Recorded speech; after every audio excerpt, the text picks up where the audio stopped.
sa airport. Ikot. Pupunta tayo sa parang Gardens by the Bay nila dito. So, waiting na tayo ng train papunta sa garden. First time ko makakapunta doon. And then, ayan, sobrang happy kasi mabakasyon na naman ako sa Pinas. So, sobrang happy ko. Thank you, Lord, talaga kasi bakasyon na naman tayo. Kita-kita nyo naman, prepared ako. May pa-eyelash, may pa-kilay, may pa-hair color treatment, may pa-nails. Diba? Ayan, habang nag-aantay tayo ng train, muni-muni muna. So, yung last kong bakasyon is 8 months ago. So, ang tagal-tagal. Grabe, parang taon na yung lumipas. Oh, ngayon, tata tayo. Yeah. Ayan na yung train. Yan. Please hold on to the handrail.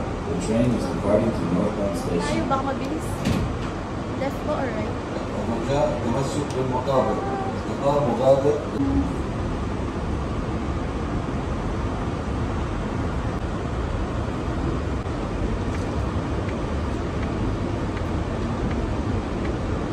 Yan. Pakaganda na airport na to.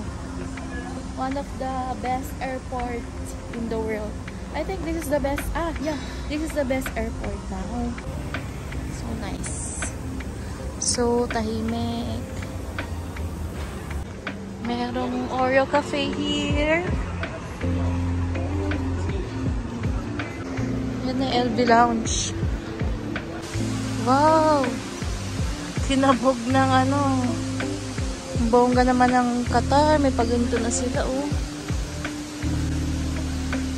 Para talaga sa Singapore. And sa Singapore, isang ganyan lang. Ito, dalawa. Bongga. Ayan na siya, guys. Ang ganda. Ganda. Look at that.